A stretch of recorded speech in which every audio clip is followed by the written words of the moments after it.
안녕하세요. 달려라 영주 PD입니다. 네, 오늘 주제는 쉐어 사무실에 대해서 한번 말씀 나눠보도록 하겠습니다.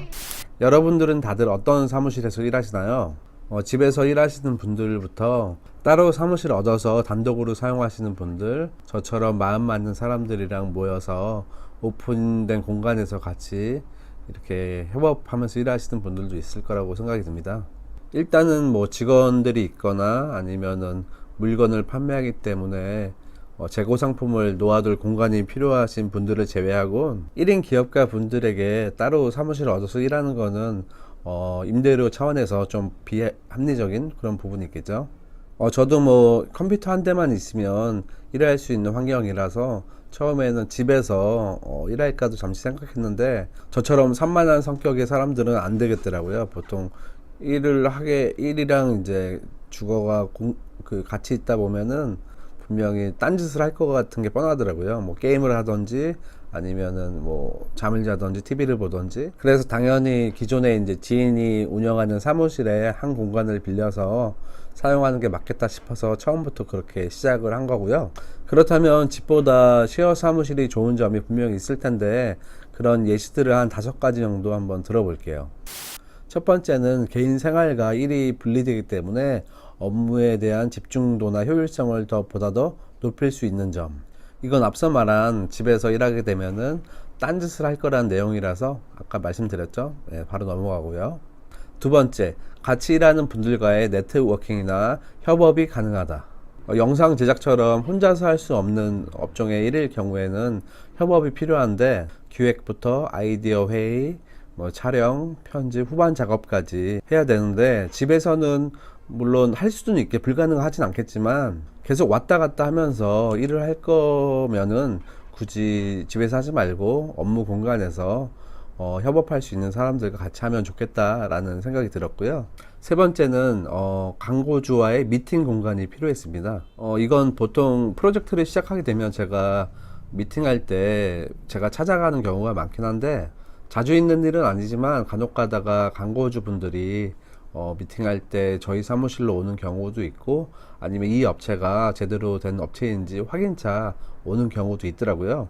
그리고 이제 촬영 마치고 편집할 것들을 뭐 전화상으로도 이렇게 피드백할 수 있지만 직접 만나서 하기를 원하는 분들도 있기 때문에 미팅 공간은 무조건 필요했던 것 같습니다. 네 번째, 회사 규모가 좀 더 있어 보일 수 있다. 광고주분들이 처음에 저희 사무실에 방문했을 때 저와 같이 일하는 개인 사업자 분들이 어떻게 보면 제 직원처럼 보일 수도 있기 때문에 제가 의도치 않더라도 회사가 좀 더 규모가 있구나 이런 어필을 할 수 있다는 거죠. 일반 소호 사무실 같은 경우는 룸 형태의 그런 공간이기 때문에 혼자서 일하는구나 아니면 아직은 영세한 업체구나 이런 게 선입견 이런 것들을 간혹 가다가 줄 수가 있을 것 같은데 제가 의도치 않더라도 어떻게 보면 장점이 될 수도 있더라고요. 그리고 마지막 5번째는 임대료를 내야 내 사업에 더 책임을 질 수가 있다. 이건 뭐 사람마다 조금씩 다를 수 있겠지만 사업을 하면 보통 임대료를 포함해서 고정비가 매달 나가잖아요. 이 점이 어떻게 보면 부담이 될 수도 있지만 한편으로는 제가 일에 더 열정을 갖고 일할 수 있게 되는 그런 동기부여 그런 측면에서 되게 긍정적으로 저는 생각이 들더라고요. 예를 든다면은 빚이 있는 사람과 빚이 없는 사람이 일을 대하는 자세가 다르잖아요. 그런 면에서 저는 어느 부분 임대료를 내면서 일하는 것이 좀 더 긍정적으로 작용하지 않을까 하는 생각이 듭니다. 아무튼 이렇게 집보다 쉐어 사무실이 좋은 이유를 한번 정리를 해봤고요. 그렇다면 어떤 쉐어 사무실, 공유 오피스를 선택해야 잘 선택하는지 한번 얘기를 나눠보도록 할게요. 뭐 흔히 아시는 소호 사무실은 공간도 협소하고 룸 형식으로 되어 있기 때문에 좀 폐쇄적인 느낌이 나잖아요. 창문이라도 있는 곳이라면 그나마 나쁘지 않겠지만 그런 폐쇄적인 공간은 오픈형 공간보다는 다른 사람들과의 네트워킹이나 협업하는 데 있어서 뭔가 수월치 않은 부분이 생길 것 같고 뭐 일도 혼자 하고 밥도 혼자 먹고 뭐 얘기를 나눌 수 있지 않기 때문에 뭔가 외롭고 어떻게 보면 매너리즘에 빠질 수도 있잖아요. 그렇기 때문에 1인 기업이나 스타트업을 하시는 분들에게는 좀 비추를 하고요. 그리고 위워크나 아니면 패스트5 같은 업체들은 규모는 있는데 저 개인적인 생각으로는 오픈된 공간에 있어서 뭔가 카페 같으면서 소음도 있고 사람들도 좀 왔다 갔다 많이 하기 때문에 집중도에서 있어서 좀 별로이지 않을까 이런 생각이 들고요. 그렇다고 이제 프라이빗한 룸으로 들어가자니 가격대가 이제 4~50만 원이 넘더라고요. 그래서 너무 크지 않은 적당한 규모로 프라이버시도 지키면서 네트워킹 할 수 있는 그런 반개방형 그런 공간이 월 30만 원 이하라고 하면은 필요 조건에 정말 충족할 것 같습니다.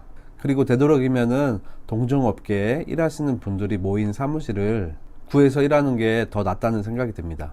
그리고 쉐어 사무실들은 보통 가격대가 월 20만 원에서 30만 원 그 사이가 많은데 전기세라든지 관리비 아니면 뭐 문서 출력할 경우가 많잖아요. 그런 것들을 무료로 다 사용할 수 있는지 그 월세에 공과금들이 다 포함되어 있는지 확인을 먼저 해주시고요. 그리고 사업자 등록은 할 수 있는지, 회의실은 따로 공간이 있는지, 주차하기는 용이한지, 그리고 일을 24시간 상시로 업무를 할 수 있는지 이런 부분을 잘 체크해서 선택해 주시면 되고요.